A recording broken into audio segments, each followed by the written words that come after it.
todo, y como nos estás comentando, eres una persona que viene del sector privado y que tiene pues ideas diferentes, porque ser exportador, ser agroindustrial, ser comerciante, sí te da una visión un poco diferente de cómo se debe manejar la economía, cómo se debe manejar la política pública en Ecuador. Así que creo que es interesante que dentro de este grupo de candidatos presidenciales que tenemos, tengamos a empresarios, no solamente a empresarios que están un poco del lado de la banca, sino también tener empresarios que han estado y que han podido hacer una carrera desde cero y que pueden pues darnos grandes luces de cómo ha sido salir adelante en este Ecuador que siempre es tan competitivo, tan burocrático, tan difícil poder emprender. Así que yo dentro del plan de gobierno que he podido revisar de ustedes, tengo ciertas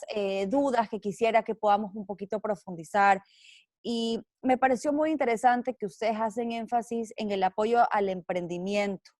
Eso quiere decir que ustedes no solamente están viendo la política pública de comercio internacional y de comercio local para apoyar a las grandes empresas, sino que también quieren incentivar el emprendimiento. Y dentro de eso ustedes hablan de que tienen que haber reglas claras y generación de empleo por parte de los emprendedores. Javier, ¿tú cómo ves que esas reglas claras puedan un poco transparentarse? ¿Cuáles son esas reglas a las que tú como candidato presidencial aspiras a poder poner en práctica para los emprendedores? Claro, y antes de eso, antes de responderte, sí quisiera mencionarte, yo no vengo de una familia de empresarios. Toda la actividad económica que yo he desarrollado ha sido, como tú lo mencionas, desde cero, básicamente desde una idea, y por supuesto he ido sumando un grupo humano que me ha ido acompañando en esa visión y lo hemos ido desarrollando. Ningún negocio tampoco fue comprado o adquirido, todos los negocios partieron básicamente de una idea. En relación a lo que tú mencionas, sin duda, las reglas claras es algo fundamental. Eh, Debemos que entender que cualquier iniciativa, cualquier proyección de una actividad económica debe basarse en un escenario que le permita a ese inversionista, a ese emprendedor, a ese industrial, a ese empresario, tener una proyección de futuro. Y, por ejemplo, una de nuestras propuestas, en el momento que seamos gobierno, en un plazo de no más de 3 meses, invitar a todos los actores económicos, industriales, comerciales, a generar un acuerdo tributario. Y una vez alcanzado ese acuerdo tributario, mi compromiso, mantener ese acuerdo tributario durante todos los 4 años de gobierno, sin ninguna reforma tributaria. Nosotros lo que hemos visto en estos últimos gobiernos es que lamentablemente no hemos tenido reglas claras, no hemos tenido la estabilidad, que es algo fundamental. Y no solamente para el inversionista ecuatoriano, para el inversionista extranjero también, para cualquier inversión. La estabilidad es fundamental para proyectarla en el tiempo. Sin duda, hacer emprendimiento, hacer empresa, hacer industria, es muy difícil seguramente en cualquier lugar del mundo, pero vaya que aquí en el Ecuador nos la ponen extremadamente difícil. Realmente, no solo que no hay política pública que motive, sino que la poca que hay, más bien está en contra. Y es una pena, porque una realidad es que el Ecuador es líder en la región en cuanto a emprendimientos. Lamentablemente, estos emprendimientos no logran pasar de los primeros 3 años, que es el periodo, digamos, de prueba de cualquier actividad económica, porque sin duda la política pública entorpece esto y la gran mayoría terminan en fracaso. Sin duda, los ecuatorianos somos emprendedores, somos gente de trabajo. Algo que repito incansablemente en cada entrevista es que sin ninguna duda, los ecuatorianos sanos, buenos y trabajadores sí somos la mayoría y no nos merecemos, digamos, vivir esta crisis tan profunda como en este momento estamos atravesando. Crisis económica, crisis social, crisis de valores y bueno, sin duda algo que está fuera de nuestro control, que es esta grave crisis de salud, esta pandemia que afecta a todo el mundo, pero que concretamente aquí en el Ecuador nos ha pegado tan fuerte como es el COVID-19. Sí, correcto. Y de hecho, es importante rescatar que cuando hablamos de emprendimiento en Ecuador, la SPA ha sido, yo creo que uno de los institutos claves para poder darnos a los ecuatorianos una visión de cuánto se genera realmente en emprendimiento y cuántos emprendimientos persisten a lo largo del tiempo, ¿no? Y ahí claramente podemos ver que los primeros 3 años son críticos y que después de esos tres primeros años, pues no subsiste más del 10-15% de los emprendimientos. Entonces hay un valor bastante bajo. Eh, y más que nada ahora que tenemos, y he revisado algunas cifras, pero tenemos más de un 53% de las personas que se han quedado sin empleo que han tenido que recurrir a emprendimientos por necesidad, ¿no? O sea, estamos hablando a que hay gente muy capacitada con títulos de tercer y cuarto nivel, que están haciendo sándwiches desde su casa, salsas desde su casa para poder tener un ingreso y poder mantener sus hijos, su casa, su hogar, no tener que deberle a nadie, y realmente que es una pena porque hemos visto que la línea del gobierno desde hace ya varios años ha tenido una visión de impulsar el talento humano, ¿verdad? De impulsar que no nos quedemos solamente en un bachillerato, sino que vayamos a un tercer nivel, que se vayan a hacer acuerdos con universidades extranjeras para un cuarto nivel. Entonces, si es que estamos recogiendo a todos estos emprendimientos y salió, por ejemplo, una nueva ley de emprendimiento que deberás conocer, y justamente en paralelo tenemos que los bancos, o tienen una directriz, es los bancos con las tarjetas de crédito directamente, de hacer el cobro del 12% del IVA de todas las transacciones internacionales. Y eso incluye todas las páginas de internet a lo que los emprendedores utilizan, como por ejemplo un Canva, un Google y así muchísimas otras. ¿Cómo crees tú que el emprendimiento que hoy en día se está alocando mucho en el tema del comercio electrónico? Amazon es una excelente plataforma para el comercio electrónico. ¿Qué hacemos si en Ecuador tenemos tantas restricciones? Correos del Ecuador es una de las restricciones más grandes que tenemos, el 4x4 en la aduana, y así una serie de trámites burocráticos, de proteccionismo en Ecuador. ¿Cómo crees que podrían los empresarios decir hoy en día, bueno, vamos, nosotros queremos tener nuestros productos en plataformas internacionales? ¿Qué propone Javier Hervas para que los emprendimientos ecuatorianos puedan salir, no solamente se concentren en el mercado local, sino que salgan al mundo, ¿no? En ese tipo de plataformas. Sin duda, manifiestas algunos elementos. Tristemente decías, como decíamos, como tanto emprendimiento fracasa. Y ahí sí, también mi reflexión, la gran mayoría de ellos no fracasan por su propuesta de valor, no fracasan por el trabajo, no fracasan por la idea. Lamentablemente fracasan por una ausencia de política pública que les permita sobrepasar esa barrera de los 3 años. Mencionaste el tema del empleo. Mira, una realidad. Hace 3 años, hace 3 semanas, perdón, cifra oficial del INEC, 16.7% de los ecuatorianos tienen un empleo estable. 2 de cada 10, menos de 2 de cada 10. El drama, la angustia, la necesidad que tienen hoy en día esos otros más de 8 hermanos y hermanas ecuatorianas, muchas mujeres cabeza de hogar, que lamentablemente por esta crisis económica han perdido su empleo y su ingreso, su fuente de ingresos. Mencionas la ley del emprendimiento.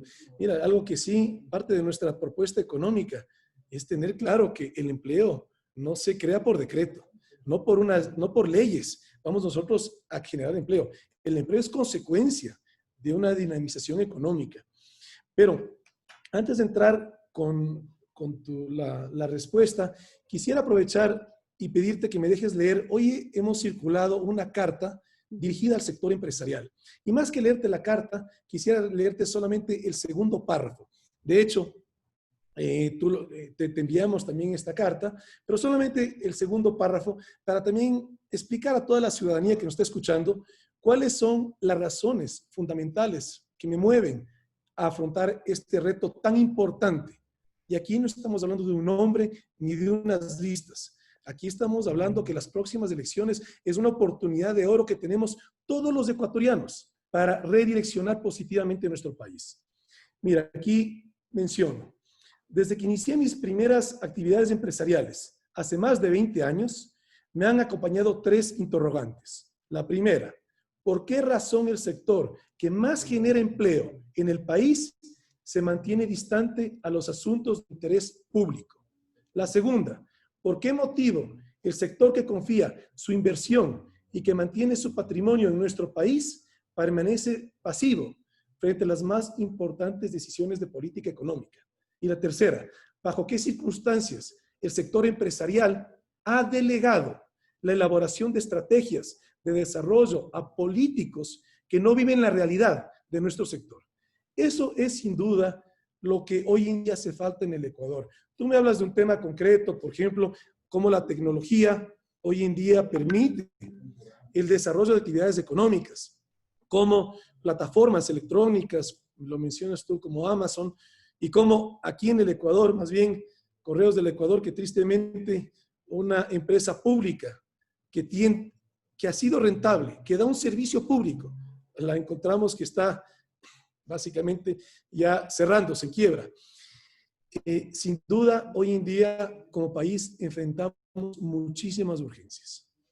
Enfrentamos una muy profunda crisis, pero dentro de tanta urgencia, debemos generar prioridades. Y también entender, como decía justamente el tercer punto, la política económica de nuestro país, lamentablemente, el sector empresarial la ha delegado, y por muchísimos años, a un sector político desconocedor de la realidad, de las necesidades de los actores económicos, como sin duda es el sector empresarial. Eso es lo primero, con lo cual comenzar a responder tu pregunta, Sonsoles. En el sector empresarial entendemos las oportunidades que hay. Tú mencionas las plataformas electrónicas. Hoy en día el comercio electrónico, cómo abre muchas oportunidades, pero tristemente en nuestro país no se ha generado ese proceso de incorporar a nuestra economía la oportunidad que estos empresarios participen en esos negocios. Más bien todo lo contrario. El día de ayer tenía un conversatorio con jóvenes y me decían que ellos hacen actividad social. Habían generado un proceso de crowdfunding, que era básicamente coger actividad filantrópica, ellos también hacen actividad social, también actividad filantrópica, y en PayPal les cobran el IVA. Es decir, perdemos la noción de qué es la necesidad de lo que estamos haciendo, para qué lo hacemos, y más bien nos encontramos con toda la dificultad para poderlo hacer.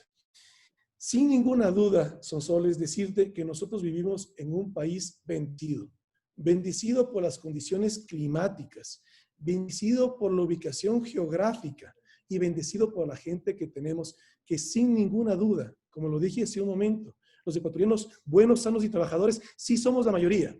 Yo te puedo hablar desde la industria que yo he desarrollado, la industria de la exportación de vegetales congelados, de brócoli congelado.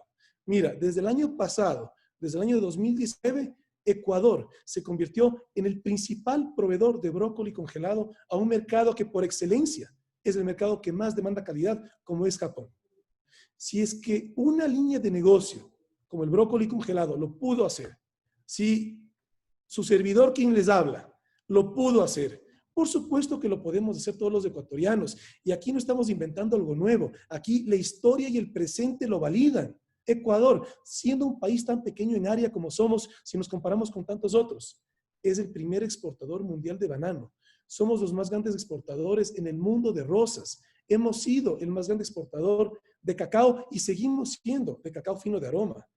La flota pesquera atunera ecuatoriana, la más importante del Pacífico hacia el lado de la América. Hemos sido el más grande exportador de camarón y estamos entre los principales. Mira, si la tendencia se mantiene, el próximo año el banano va a superar al petróleo en cuanto a la actividad económica que más divisas va a generar el país. O sea, tenemos los casos de éxito, correcto, lamentablemente, y los podemos contar con los dedos de la mano. Entonces, ¿qué es lo que aquí ha faltado?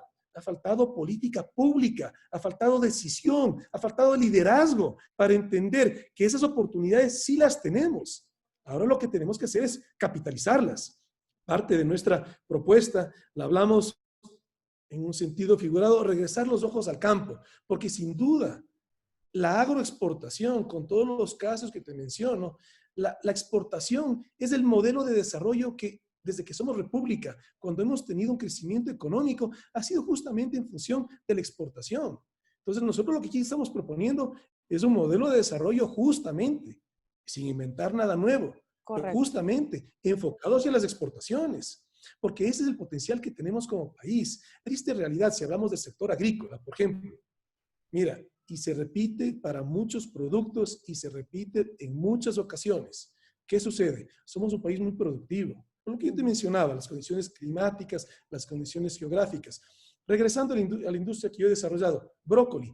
Ecuador es el único país en todo el mundo que puede sembrar brócoli todas las semanas del año y que puede cosechar brócoli todas las semanas del año. Ahora, lo interesante es que aquí no es brócoli solamente. Eso va para cualquier cultivo que hacemos en el Ecuador. Banano exportamos todo el año. Aguacate podríamos exportar todo el año. O sea, todos los productos que hacemos en el Ecuador los podríamos hacer todo el año. Con muy contadas excepciones, como por ejemplo el mango. Ok, el mango tú podrías decir Correcto. es estacionario, pero son contadas excepciones. La gran mayoría de productos agrícolas es de producción de todo el año. Esa ventaja comparativa es fundamental. Entonces, esa Correcto. es una oportunidad gigante que tenemos aquí en el Ecuador que tristemente, por ausencia de política pública, no lo hemos logrado hacer. Ahora, esos negocios, sin duda, van a seguir creciendo, con toda la dificultad, porque vaya que, como yo te decía, aquí en el Ecuador, que sí la tenemos muy difícil, pero aún así, todos los negocios que te menciono, con toda la dificultad, yo creo que van a seguir creciendo. Pero son negocios relativamente, que han llegado a un relativo nivel de maduración, de tal manera que el crecimiento va a ser un crecimiento marginal. Y la realidad actual de nuestro país es que es urgente generar plazas de trabajo. Entonces, aquí, ¿qué tenemos que hacer? La diversificación de nuestras exportaciones. Siendo un país agrícola con tanto potencial, tenemos que diversificarnos. Regresando a la idea que te estaba diciendo hace un momento sobre la agricultura, que en tanta ocasión se repite y para tantos productos. ¿Qué pasa? El agricultor sale después de hacer tanto esfuerzo en dinero, en tiempo, sacrificio, sudor, riesgo que es la agricultura, sale a la cosecha y en muchas ocasiones se encuentra que su precio de venta está por debajo del costo. Siendo la agricultura una actividad económica de por sí, por excelencia, sustentable, pero no cuando tienes un precio que está por debajo del costo. Y te hago una ¿Qué es lo que consulta pasa? respecto a lo que estabas hablando de la agricultura. ¿Qué te parece esta propuesta que ha hecho Panamá? Panamá de la nada se ha convertido en uno de los países productores de banano, aunque no tiene las mejores condiciones climáticas, pero está produciendo banano. Ellos, claro, como el hub logístico se los permite. Pero ¿qué te parece esta idea que el ministro de Industrias hace unos meses atrás llamó la atención del mundo comercial internacional, anunciando de que ellos iban a generar 10.000 hectáreas de plantaciones de banano dentro de una zona franca? Es decir, fertilizantes costo cero, mano de obra con régimen diferente al régimen laboral que tienen en Panamá. Costo de electricidad, costo de agua favorable, incentivos tributarios, incentivos arancelarios. ¿Tú, ¿Tú qué piensas, Javier, de esa propuesta de una zona franca diferente? Porque no podemos negar que las zonas francas en Iberoamérica generan 1 millón de empleos al año, que generan más de 38.000 dólares, 38.000 millones de dólares en exportaciones, que en países como República Dominicana, por cada dólar que se exentúa de pago de impuestos, se generan 6 dólares a la economía. ¿Qué piensas tú de este tipo de régimen? Que claro, nosotros tenemos el régimen de sedes, que durante 10 años ha sido un fracaso completo. Pero ¿qué piensas tú de estas propuestas que tenemos nosotros alrededor? República Dominicana, Colombia, Uruguay, Aruba, que han podido desarrollar sus zonas francas, las han potenciado, son generadoras de dólares, generadoras de empleo, generadoras de exportaciones y de productos de valor agregado. Tú lo has dicho, Sonsoles, es que no, aquí no hay que inventar algo nuevo. Todo eso, todo lo que estamos viendo en otros países y que por ausencia de decisión y de liderazgo, nosotros aquí en el Ecuador, estando bendecidos con las condiciones, con estas ventajas comparativas que solamente las tiene Ecuador, lamentablemente no las estamos aprovechando. Eso es volver a nuestro país competitivo, darle la posibilidad a ese agricultor, a esa agroindustria, a ese agroexportador, a ser competitivo. Las ventajas comparativas ya las tenemos en el país. Ahora lo que tenemos es que volvernos también desarrollar ventajas competitivas. Y ahí, por ejemplo, lo que tú mencionas, la posibilidad de traer insumos libres de arancel. Y no solamente es un tema arancelario, también están todas las limitaciones no arancelarias. Es decir, si tú quieres importarte semillas, ok, pagas el arancel, pero ahí no está el problema. Y yo lo he vivido en carne propia. Mira, recién el año pasado, Ecuador permite la importación de semillas de espárrago, siendo un país en donde el espárrago se podía dar súper bien. Entonces, desde ahí ya podemos encontrar. ¿Y qué es lo que sucede en nuestro país? Mira, siendo que el argumento, podemos estar de acuerdo. ¿Cuál es el argumento? Proteger la flora y fauna ecuatoriana. ¿Qué ecuatoriano no puede estar de acuerdo en eso? Por supuesto que tenemos que protegerla. Pero de ahí, con ese argumento, terminamos concluyendo que empresas que han desarrollado una tecnología de punta, que tienen la experiencia y que mandan semillas a todo el mundo, aquí en el Ecuador nosotros creemos que conocemos más y no le permitimos a ese agricultor, a ese campesino tener semillas que permitan tener mejor productividad. Aquí no estamos hablando de semillas genéticamente modificadas que nuestra constitución no lo permite, y de hecho la realidad es que los principales mercados de consumo, en su gran mayoría, bueno, excepto Estados Unidos, pero los otros, Europa, Japón, en su gran mayoría más bien no quieren producto genéticamente modificado. Entonces, estamos bien en esa línea, ahí no lo vamos a criticar. Lo que vamos a criticar es que esas semillas, que es, digamos, el material genético de última generación, no modificado, de última generación, productivo. Eso es lo que tenemos que permitir que nuestro agricultor lo pueda producir. Y aquí también un pequeño paréntesis. Por supuesto que entendemos que no todo ecuatoriano es agricultor, ni todo ecuatoriano es exportador. Pero algo que también tenemos que tener súper claro es que el encadenamiento productivo que genera la exportación, la agroexportación, es plazas de trabajo y dinamización de la economía, generación de divisas. Y eso sí, necesita todo el Ecuador. Sí, correcto. Respecto a, en la propuesta ustedes hablan de que quisieran o quieren proponer que Ecuador se vuelva el hub logístico de la parte del Pacífico, que me parece interesante, pero solamente para hacer, recapitular cuál es nuestra realidad. En Ecuador, los costos, y tú que eres exportador lo debes de saber mejor que yo, pero los costos de exportación en temas logísticos, entre el agente de aduana, el intermediario, las navieras, los puertos, las revisiones de antinarcóticos y demás, no bajan entre un 30 y un 25% tus costos logísticos. Y miras al lado a Colombia y sus costos logísticos son el 18%, pero estamos hablando de que nosotros estamos en dólares y ellos están en pesos. Entonces, ¿cómo podemos nosotros lograr ser un hub logístico si tenemos tantas restricciones a nivel normativo? Por ejemplo, las florícolas que quieren exportar.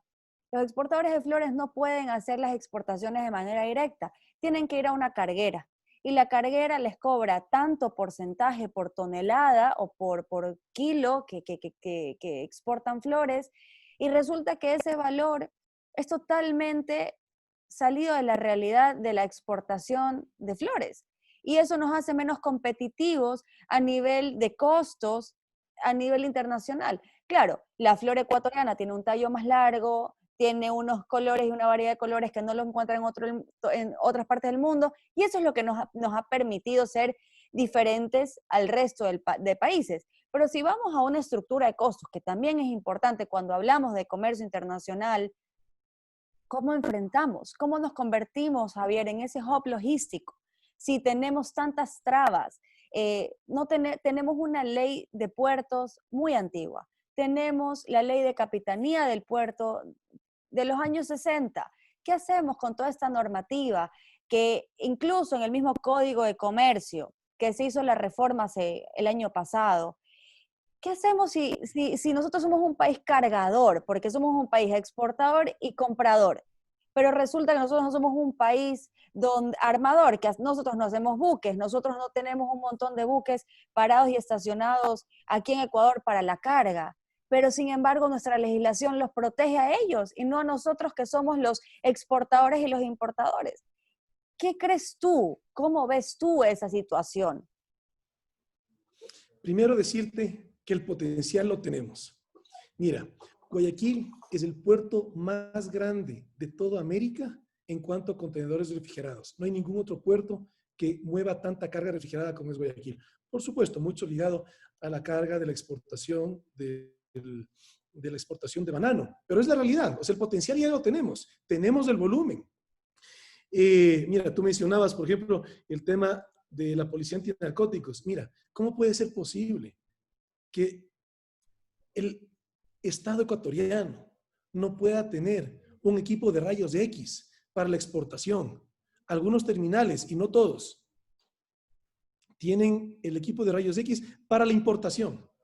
Pero imagínate cómo facilita la labor de la policía antinarcóticos y el costo que tú mencionas, el costo del exportador. Y más allá de eso, el cuidado de la carga. Imagínate una carga refrigerada, cualquiera que ésta sea, banano, flores, brócoli que está a menos 25 grados, abrirla a las condiciones de humedad y temperatura, más allá que sea un día caliente o no caliente, pero sin duda es un choque terrible para el producto abrirlo en Guayaquil. Ni siquiera hay de infraestructura, se colocan contenedores al lado para poder sacar el producto y meterlos. El daño grave, cada vez que tenemos una inspección antinarcóticos, hay reclamo de parte del cliente. Correcto. Y cuando no hay reclamo económico, hay un reclamo en palabras. O sea, malgasta la relación.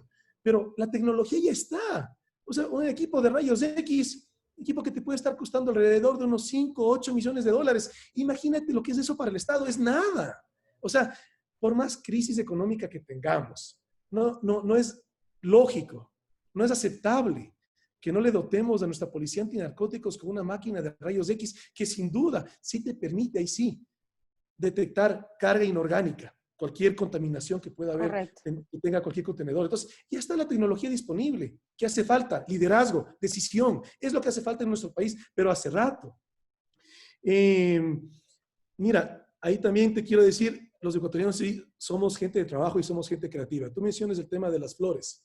Mira, de la empresa de transporte que yo tengo, nosotros le transportamos a los exportadores de flores que van vía marítima. Hoy en día el Ecuador ya exporta flores a través de contenedores vía marítima. Correcto. Eso te demuestra la capacidad de gestión, la capacidad de emprendimiento, la capacidad de ir a buscar tecnologías que tiene el exportador ecuatoriano, el ñeque y las ganas de trabajar que tenemos. Es decir, la materia prima ya la tenemos, las potencialidades también las tenemos. ¿Qué nos hace falta?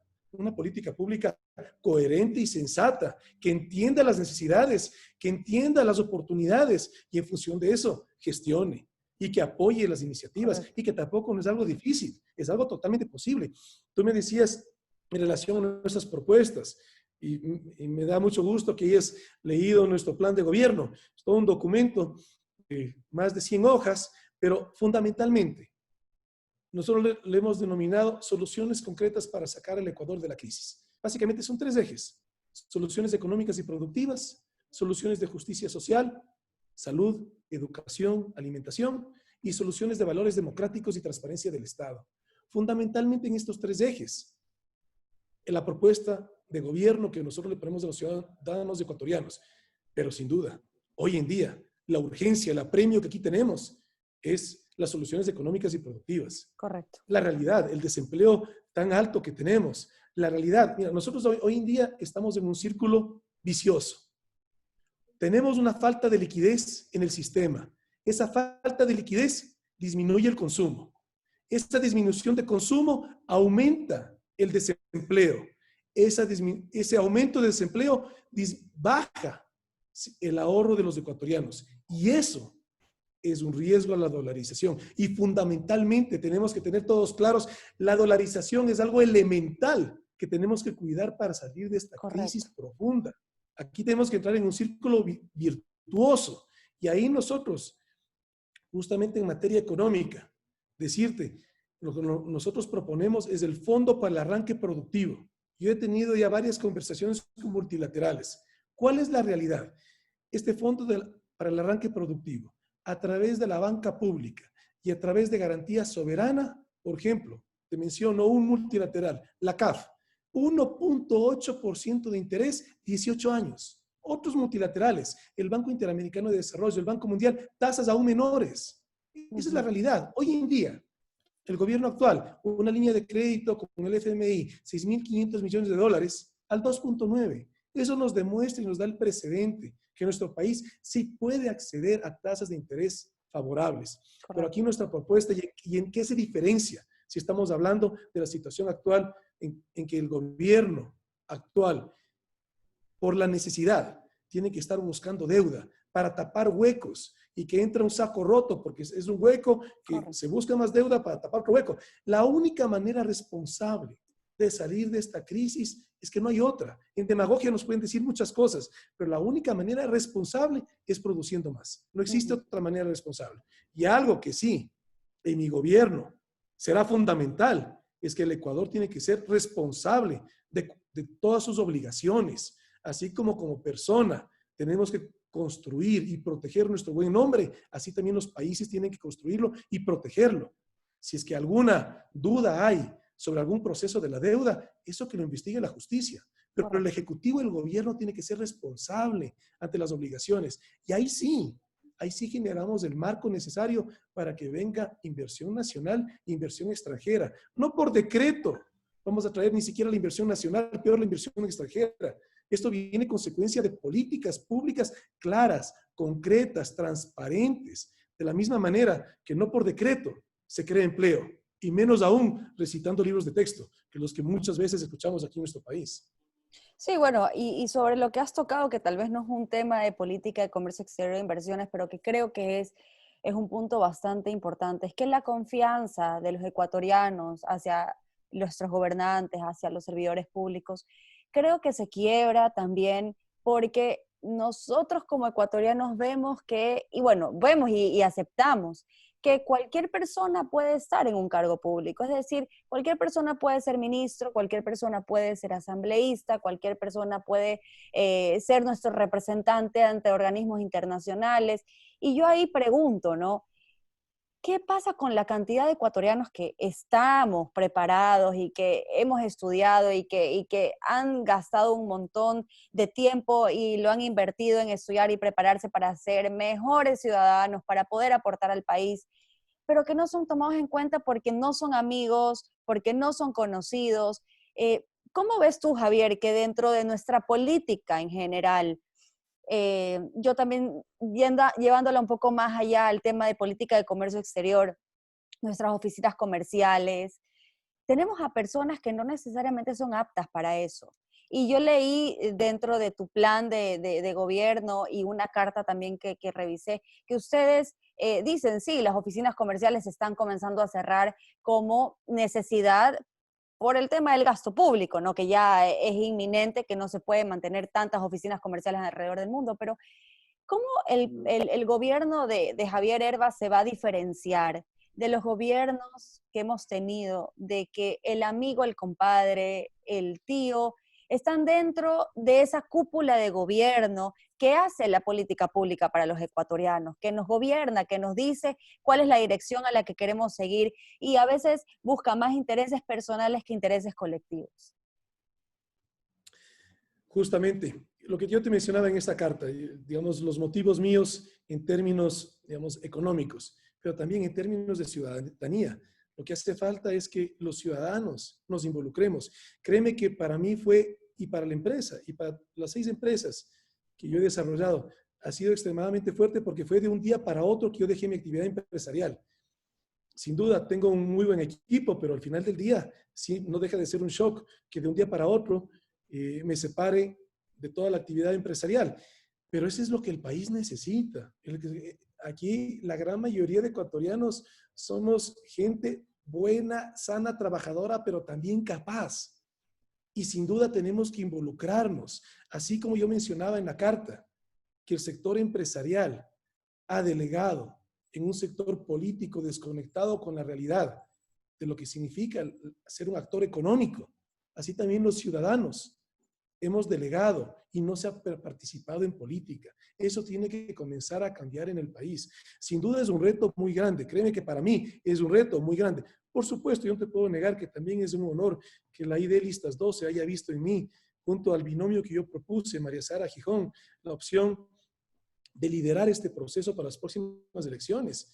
Pero es un reto muy grande. Y ahí también decirte que yo no tengo una trayectoria política, tampoco he tenido una militancia partidista, pero ante esa opción y ante una, digamos, conversación con mi familia para tener su apoyo, para mí fue inmediata la respuesta que por supuesto, es que no podemos dejar que nuestro país se nos caiga a pedazos sin involucrarnos. De la misma manera como los empresarios debemos involucrarnos en la política pública, de la misma manera los ciudadanos, que somos los que realmente conocemos las necesidades y la real actividad en la cual estamos involucrados. Es que un político está desconectado con eso. Correcto. Y peor aún, los malos políticos. Entonces, sin duda, hay que involucrarse. Luego, mira, otro punto que mencionaste y quisiera hablarte, lamentablemente en nuestro país se ha convertido o ha desarrollado una cultura clientelar muy fuerte. Brevemente, solamente para hablar de política y luego regresamos a los temas económicos. Mira, tristemente, por ejemplo, de ser gobierno, de las cosas primeras que haremos es una reforma que impida que ningún funcionario público coloque su nombre en cualquier obra pública. Eso es parte de la cultura clientelar que daña la posibilidad de que los ciudadanos participen en política, que es eso sí lo que tú me mencionaste. ¿Por qué? Porque todo está en continuo, digamos, reelección del político, porque como ya puso su nombre, entonces ya desarrolló una presencia y los nombres desconocidos. Yo soy un hombre desconocido en política. Mi nombre no es conocido a nivel político. Y sin duda nos enfrentamos ante una realidad, pero por lo mismo, así como yo lo he hablado con mi equipo de trabajo, aquí más trabajo, más esfuerzo y mucha disciplina en la estrategia, porque justamente esta oportunidad no la podemos desaprovechar. Aquí no podemos cometer errores, no podemos dejar que el país se nos vaya de las manos. Entonces, parte de eso es esa cultura clientelar, que eso tiene que cambiar en nuestro país. Y ahí sí, que los ciudadanos se pueden involucrar justamente en la gestión pública. Mencionaste otro punto, las oficinas comerciales. Mira, es que más allá de que tengamos necesidad, que tengamos déficit de nuestro presupuesto, que tengamos urgencias, es que hay cosas, por más urgencias que tú tengas, tienes que generar prioridad. Nuestro país tiene que proyectarse, a desarrollar un mercado de exportación, justamente para que ese campesino nos haga la venta y encuentre un precio más bajo que su costo. Tenemos que ver el mercado de exportación, así como somos un país pequeño en área. Si nos comparamos con otros, también somos pequeños en población y somos un país muy productivo, de tal manera que saturar nuestro mercado es muy fácil. Por eso tenemos que colocar nuestra mirada en la exportación. Y hoy en día pasa lo contrario. Estamos cerrando las oficinas comerciales en el exterior. Eso es algo que no tiene lógica, que no tiene visión. Más bien, por más urgencia que haya, tienes que mantener esas oficinas y más bien promoverlas. Esa es la punta de lanza que permite que nuestro exportador ecuatoriano pueda llegar con sus productos. Ya el Ecuador tiene nombre, eso sí te puedo decir. Sí, yo viajo muchísimo. Yo he abierto muchos mercados. Mira, yo abrí Emiratos Árabes. Hoy en día es el único que vende brócoli en Emiratos Árabes. He abierto Chile y Argentina, que siendo que son mercados hermanos, cercanos, no se vendía brócoli ecuatoriano. He abierto China. China es un productor de brócoli, es nuestra competencia. Pero como siempre, hay un nicho. Vendemos poco, pero vendemos en China. He abierto Tailandia. Es decir, ¿y cómo lo he podido abrir? Gracias al apoyo de oficinas comerciales en el exterior. Entonces, ahora, sin ese apoyo, ¿cómo vamos a permitir que los siguientes exportadores puedan llegar? Las oportunidades que yo las pude capitalizar fue justamente por eso, por un apoyo de oficinas comerciales. Tenemos que fomentarlas, tenemos que cuidarlas. Por supuesto, también tener buenos elementos. Pero déjame decirte también que desde mi experiencia personal, la gran mayoría de oficinas comerciales que yo he visto del Ecuador en el exterior, manejadas por excelentes elementos. Entonces, tenemos un excelente capital humano en el Ecuador.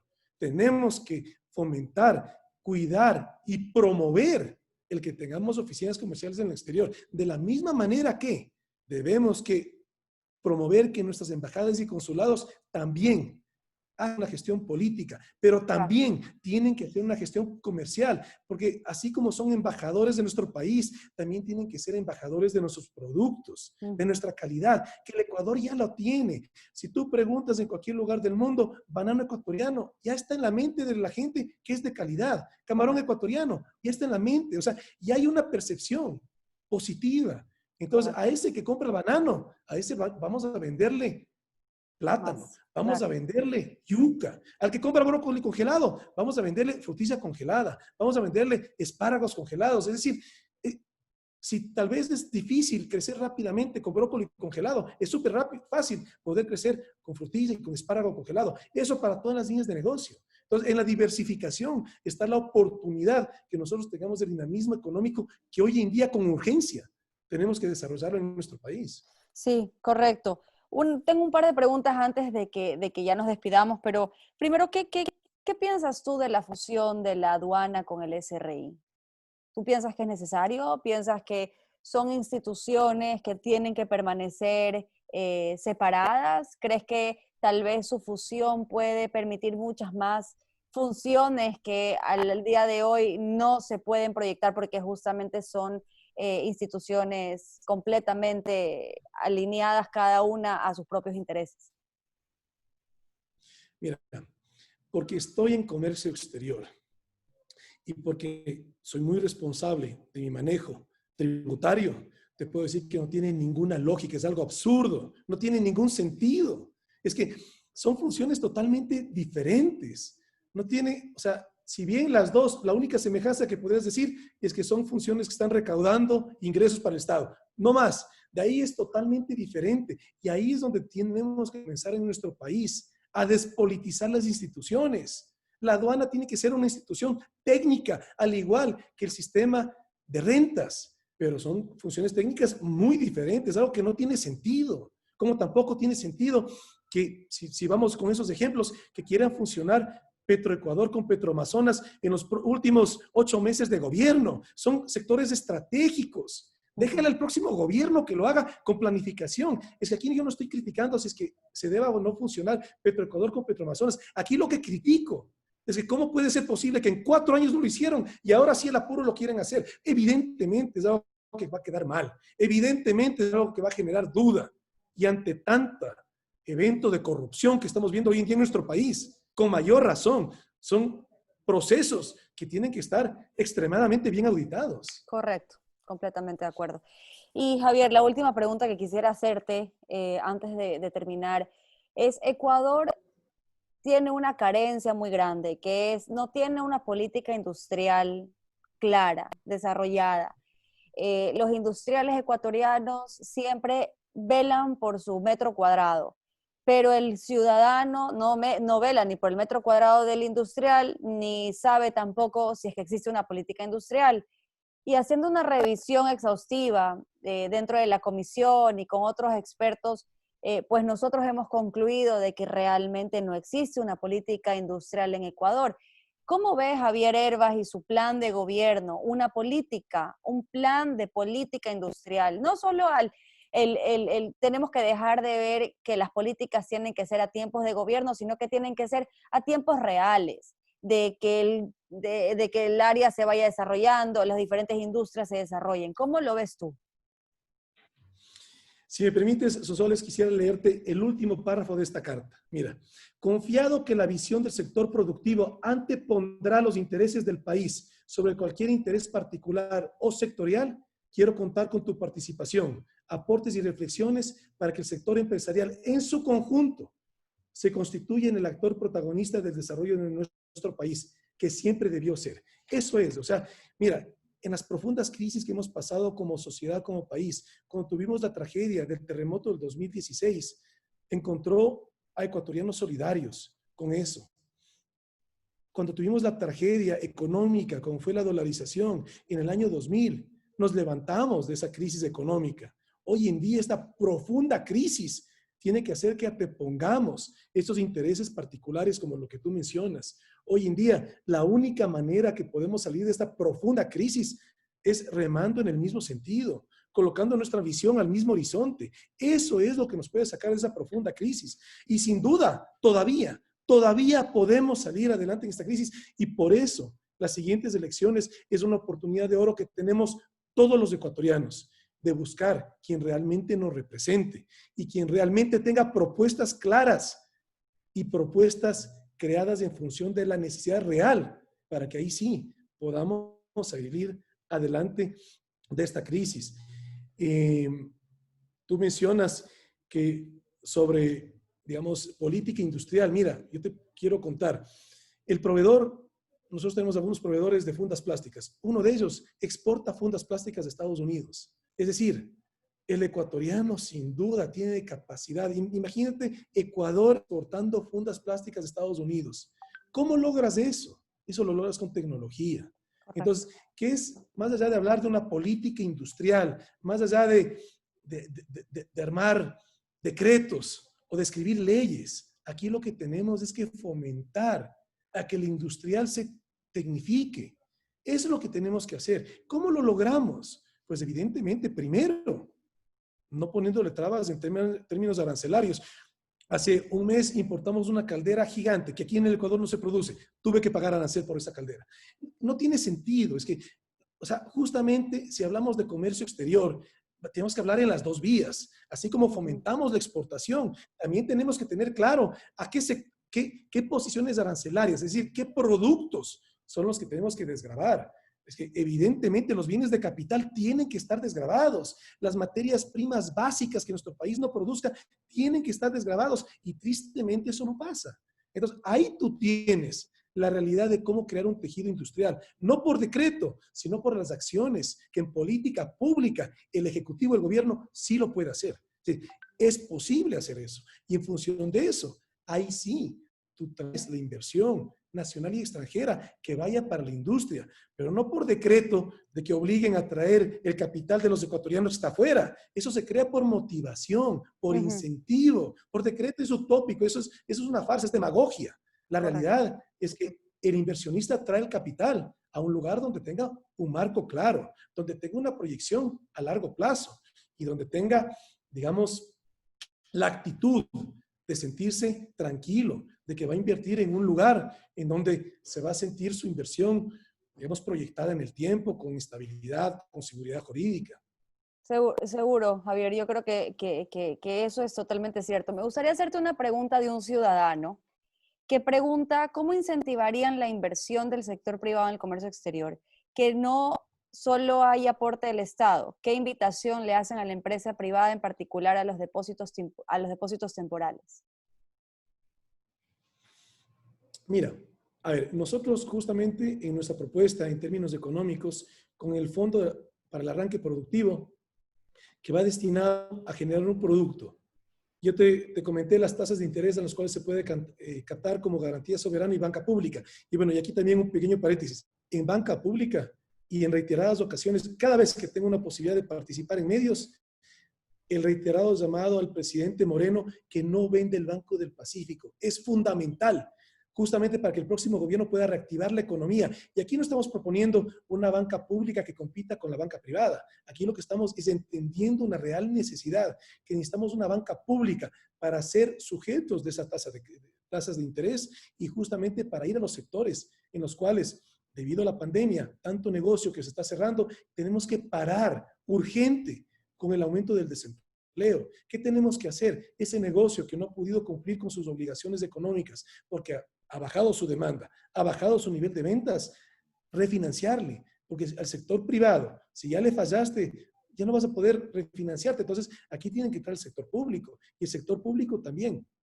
Parte de este fondo es justamente para toda actividad productiva, para el sector exportador, por ejemplo, pero aquí también para el profesional independiente.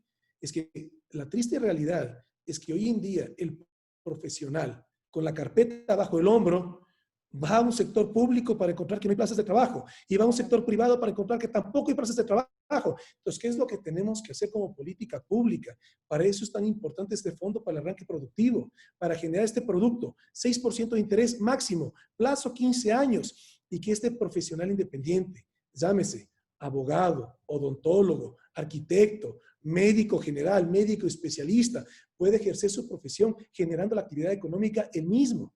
El odontólogo, por ejemplo, mira, con $45,000 ya tiene montado su consulta. Si quiere comprar el espacio, los 20 metros cuadrados que necesita, probablemente otros $40,000 que van a constructor, que a su vez va a generar más construcción. Pero él, con su consulta, ya le da trabajo seguramente a un auxiliar y seguramente también a un asistente. Es la dinamización que nosotros necesitamos hoy en día.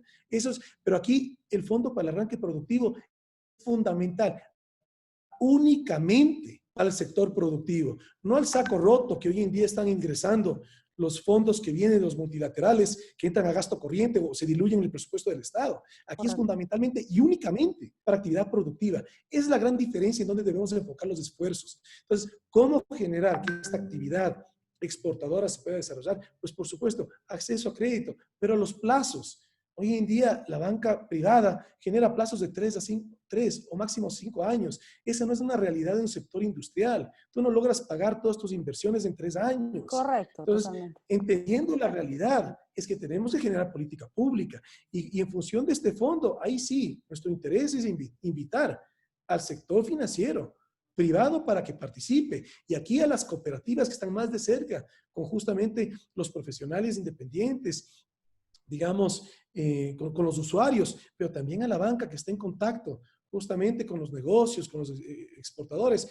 Pero aquí es un compromiso de todos. No podemos trabajar con las tasas de interés, no en esta crisis actual. Es que aquí todos tenemos que entender la profunda crisis que estamos viviendo. Eso tal vez no es tan evidente para todos, pero la realidad es que esta crisis que vivimos hoy en día no tiene precedentes. Correcto. Vivimos una urgencia real y así todos tenemos que arrimar el hombro para salir como sociedad de esta grave crisis que en este momento nos encontramos. Javier, muchísimas gracias por tu tiempo.